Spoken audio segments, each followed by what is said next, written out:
మధ్యాహ్న భోజన కార్మికులకు ఈ రోజు ఇల్లంతకుంట మండల ఎంఈఓ ఆఫీసు కార్యాలయం ఆవరణలో సమావేశాన్ని ఏర్పాటు చేసుకోవడం జరిగింది. మధ్యాహ్న భోజన కార్మికులకు రావాల్సినటువంటి కొడుకుల బిల్లులు 8 నెలల బిల్లులు పెండింగ్ లో ఉన్నాయి.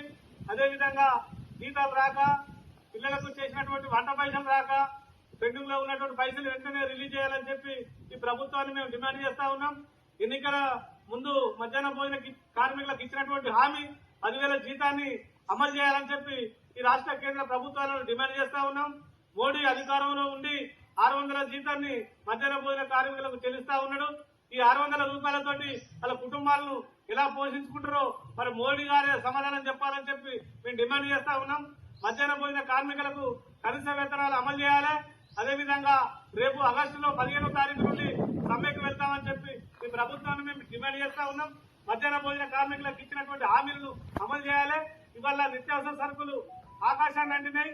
మరి మెనూ ఛార్జీలు పెంచకుండా మెనూ ప్రకారంగా వంటలు చేయాలని చెప్పి సార్లు ఒత్తిడి చేయడం, మరి ఒత్తిడి చేయడం మూలంగా ఇలా మెనూ ప్రకారంగా పెట్టాలంటే ఒక విద్యార్థికి 30 రూపాయలు ఖర్చు వస్తా ఉన్నది.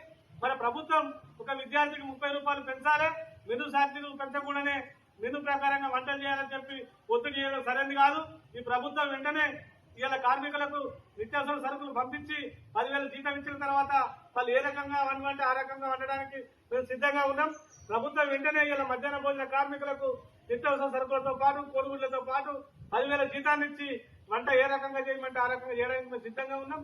మాకు పెండింగ్ లో ఉన్నటువంటి బిల్లులు రిలీజ్ చేయాలి, నెల నెల మాకు జీతాలు వేయాలి, నెల నెల బిల్లులు వేయాలని చెప్పి ఈ ప్రభుత్వాన్ని మేము డిమాండ్ చేస్తా ఉన్నాం. ఈ రోజు ఇల్లంతకుంట మండలంలో నేను ముఖ్య అతిథిగా హాజరైనటువంటి జిల్లా ప్రధాన కార్యదర్శి మీసం లక్ష్మణ్ హాజరై ప్రసంగిస్తున్నాను.